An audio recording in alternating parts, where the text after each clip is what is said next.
As from the 15th day of August, 1947, two independent dominions shall be set up in India, to be known respectively as India and Pakistan.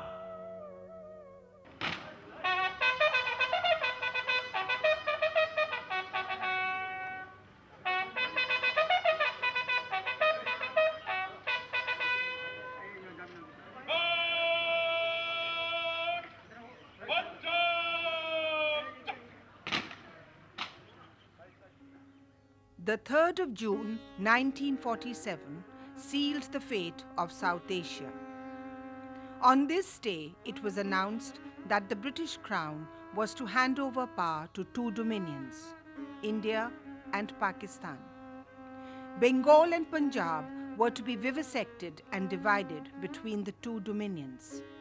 Now, the actual partition lines were, of course, drawn by a British lawyer, a judge called Radcliffe, who came to India in the summer of 1947, and very quickly he had to decide where the partition axe was to fall, on Punjab and Bengal.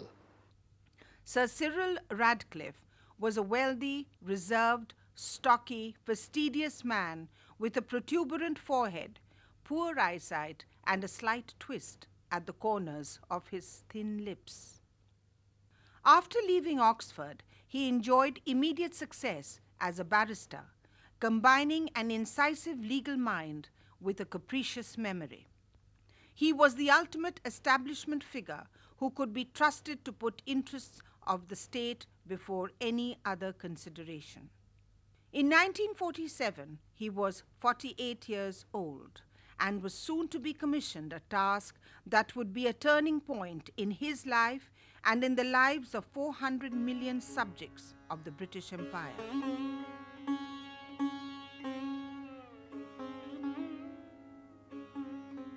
Unbiased at least he was when he arrived on his mission. Having never set eyes on this land, he was called to partition. Between two peoples fanatically at odds, with their different diets and incompatible gods. Time, they had briefed him in London, is short. It's too late for mutual reconciliation or rational debate. The only solution now lies in separation. Radcliffe arrived in India on the 8th of July, 1947. For the first time, he was setting foot in Asia. His unfamiliarity with the subcontinent was viewed as a desirable quality. He would be unprejudiced and impartial, thought both Nehru and Jinnah. Earlier, on the 30th of June 1947, the Boundary Commission for Punjab and Bengal, Assam, had been set up by the Viceroy, Lord Mountbatten. Each commission had 4 members, all High Court judges, 2 nominated by the Congress and 2 by the Muslim League. Sir Cyril Radcliffe was nominated the chairman of both the commissions. He was put up at a house on the Viceregal estate in New Delhi. He had exactly 36 days to demarcate boundaries. On the basis of ascertaining the contiguous majority areas of Muslims and non-Muslims, and in doing so, to also take into account other factors. The other factors would include administrative viability, natural boundaries, communications, water and irrigation systems. The Viceroy thinks, as you will see from his letter, that the less you are seen in his company, the better. So we've arranged to provide you with other accommodation. We can give you 4 judges, 2 Muslim and 2 Hindu, to consult with, but the final decision must rest with you. Sir Radcliffe was no cartographer. In 6 weeks, he had to rip apart a country whose cultural and economic tapestry had been intricately woven over millennia. He had no time to appreciate the nuances of the tapestry he was about to rip off. He had no time to feel the warmth of the eastern sun on his shoulders or smell the freshly harvested paddy. He had no time to measure the pulse of the people who prayed 5 times a day or who took a dip in the holy river to absolve themselves of the sins committed. He had no time to fathom the enigma that was India. So he locked himself up in his bungalow and settled for a paper exercise. To identify the Muslim majority areas in Punjab and Bengal, he was given a pile of maps and the 1943 census report, already 4 years out of date. Shut up in a lonely mansion with police night and day, patrolling the gardens to keep assassins away, he got down to work, to the task of settling the fate of millions. The maps at his disposal were out of date, and the census returns almost certainly incorrect. But there was no time to check them, no time to inspect contested areas. The weather was frightfully hot, and a bout of dysentery kept him constantly on the trot. Braving the sweltering July heat of Delhi, Radcliffe's pen traversed deserts, climbed Himalayan ranges, and squiggled through the mangrove swamps of the Sundarbans. The other members of the Boundary Commission, the Hindu and Muslim judges, were there to help him take into account the human face of partition. They knew where the roads, rivers, canals, and railways ran. They were also familiar with the emotional territory of the subcontinent's people. Hindu judges argued. Lahore is the cultural hub of Punjab. It belongs as much to Muslims as to Hindus. Besides, there is a holy shrine of the Sikhs just beyond Lahore. The Muslim League hoped for a wider share of Bengal that would include Calcutta, they argued. The census report shows 35% Muslim population in Calcutta. Radcliffe found their advice to be along communal lines. He decided to rely on his own resources. Radcliffe and the Viceroy kept a discreet distance from each other. But Radcliffe obtained an agreement from Nehru and Jinnah to include the word award in the Indian Independence Bill. The awards of the Boundary Commission, whatever they might be, were to be accepted and to be enforced impartially. Radcliffe's pen covered up to 45 kilometers a day. Calcutta and all other cities were left intact. But the countryside was ripped apart rather carelessly. The Radcliffe line passes along the length of the last 124 kilometers of the river Ichamati before it unites with the Bay of Bengal. On the banks of the river Ichamati is a tiny village called Panitar, out of bounds of the common people. For visiting one's relatives in this village, the civilians have to pass through a rigorous security check and deposit their identity cards with the border security force. The Radcliffe line zigzags through this village. Both Indians and Bangladeshis come to pray in the tiny mosque of Panitar. A few paces away, the small pond falls in Bangladesh. Radcliffe was tormented. He had a premonition of the violence that this act would unleash. He wrote to his stepson, Nobody in India will love me for the award of Punjab and Bengal. There will be at least 80 million people with a grievance who will begin looking for me.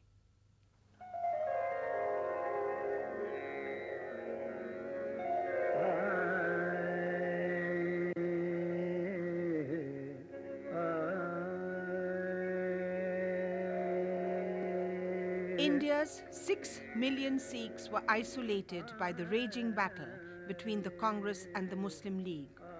There was no representation of Sikhs in the Indian National Congress. The 1943 census report lacked a true representation of the Sikhs. The rapidly formulated June 3rd plan ignored the position of the Sikhs. The Sikhs were spread out all over 'There were substantial Sikh pockets in West Punjab. The governor of Punjab, Evans Jenkins, warned the viceroy. I apprehend large-scale disturbances in Jalandhar, Amritsar, Lahore, Lialpur, and Montgomery. In July, the Boundary Commission received a Sikh memorandum. It suggested that a frontier running along the Chenab River would keep the important shrine of Nankana Sahib out of the Muslim hands. But this would have left very little of Punjab with Pakistan. The Muslims threatened the British government that an unfair division of Punjab would seriously jeopardize future relations between Britain and Pakistan. After all, the P of Pakistan stood for Punjab. Faced with a difficult choice, Radcliffe went back to work. The memorandum of the Sikhs could not be conceded, but Amritsar would no doubt be in India. The district adjacent to Amritsar was Gurdaspur, with a 51% Muslim population. Would it be given away to Pakistan? But that would make Amritsar extremely vulnerable.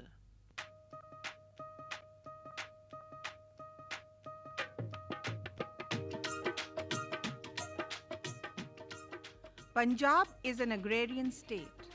The fertility of the soil is maintained by the crisscrossing irrigation canals.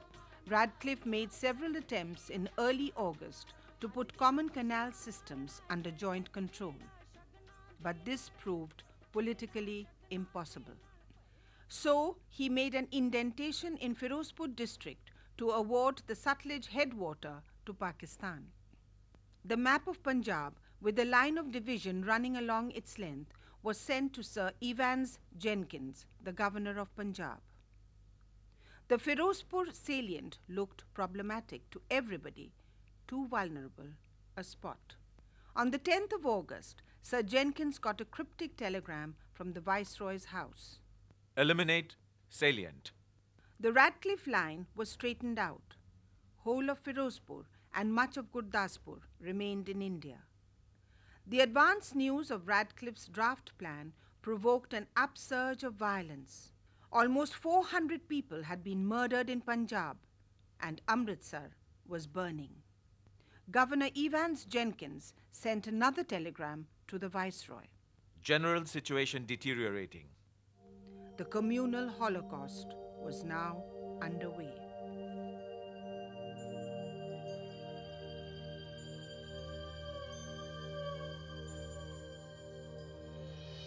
Even today, the original residents of Gurdaspur are sometimes mistaken as infiltrators from the neighboring country. They are punished for the acts of treason they might never have committed. Wasted lives, truncated careers, all in the name of the country. Mistrust for the other, who was once the brother. Secret missions to the enemy country, who was once one's own.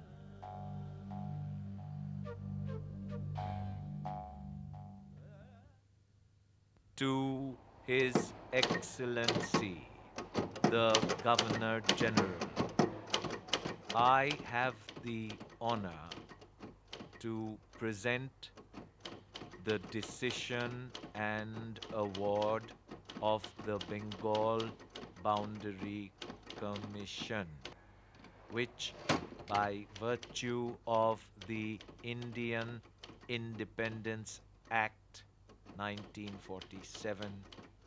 Radcliffe's job was done. Awards of the Boundary Commission were submitted to the Viceroy on the 13th of August. I can only hope that arrangements can be made and maintained between the two states that will minimize the consequences of this interruption as far as possible. Cyril Radcliffe.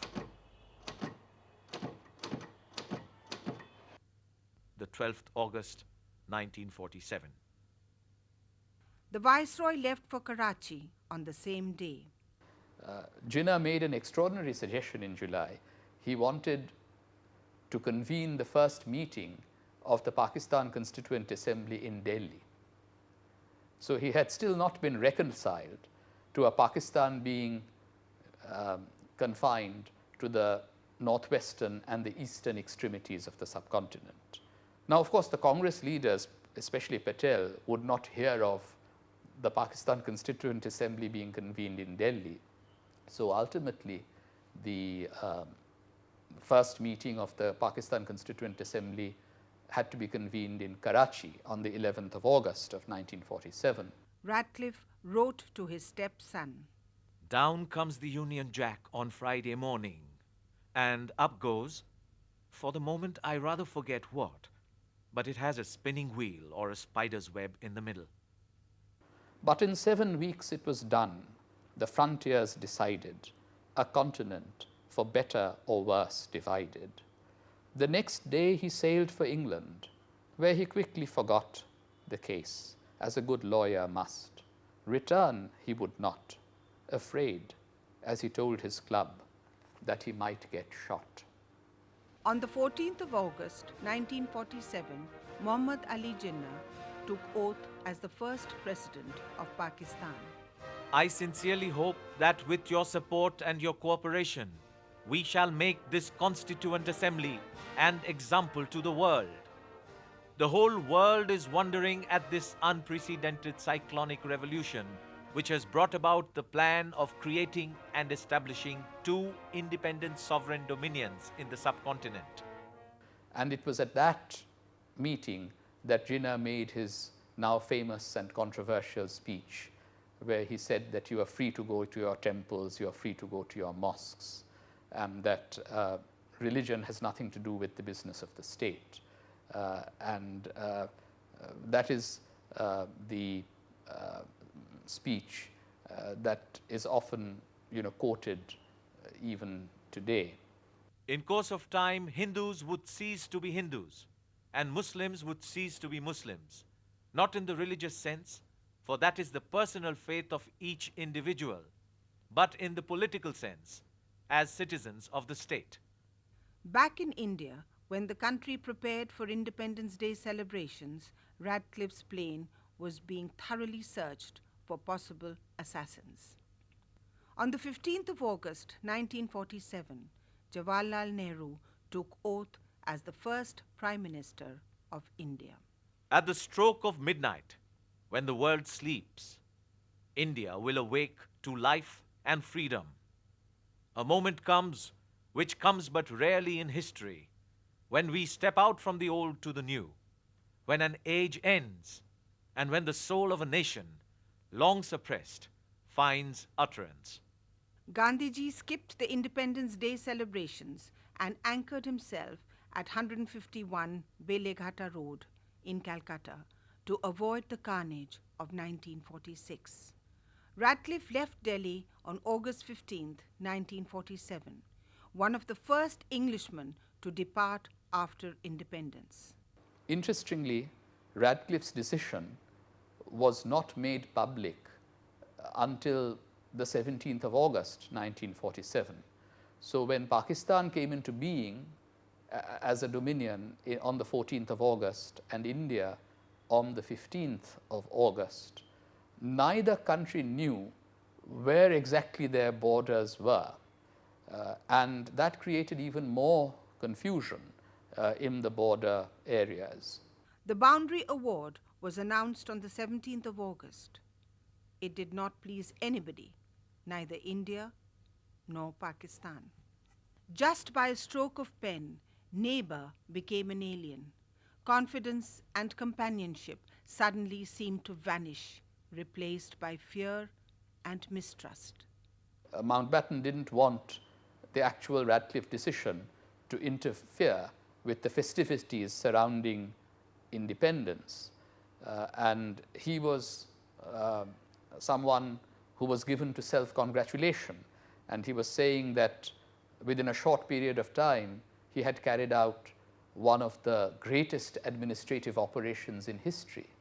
And what was this greatest administrative operation in history achieving? It was resulting in killings on a massive scale. Hindus and Muslims and Sikhs fell upon each other in August 1947 and its aftermath, and millions of people became homeless as they fearfully crossed the newly demarcated borders of August 1947. So a colossal human tragedy was being enacted exactly at the time that Mountbatten was congratulating himself that he had carried out one of the greatest administrative operations in history.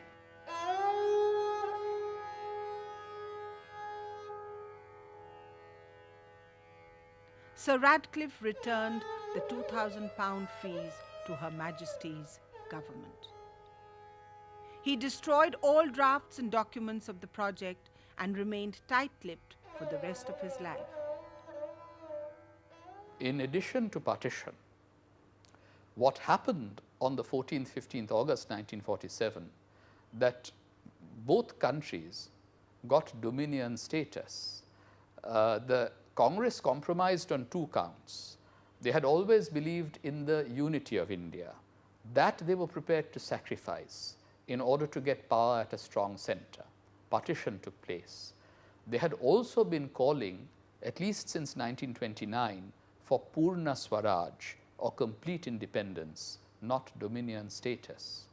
But it is sometimes forgotten that what India got on the 15th of August was not complete independence, but dominion status, with Mountbatten as the Governor General.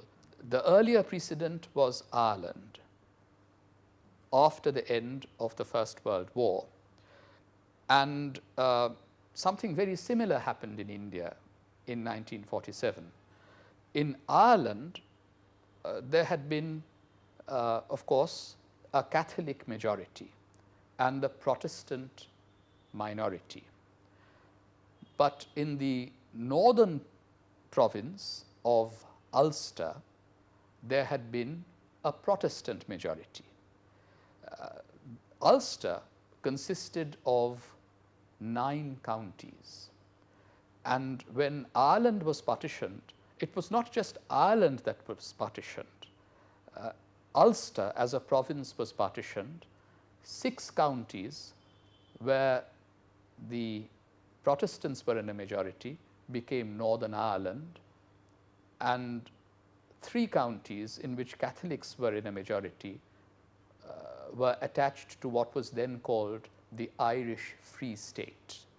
And then Ireland, of course, became a full republic only in 1937.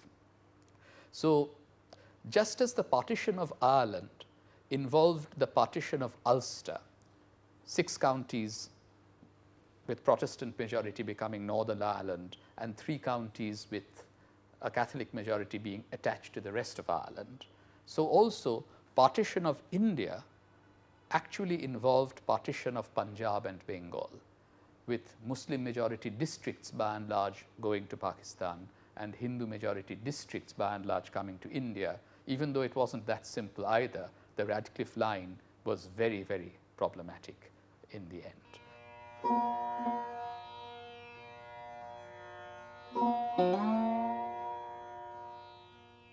India's independence marked the beginning of an end. It heralded the end of European colonialism that had begun in 1492 when Christopher Columbus landed in the New World.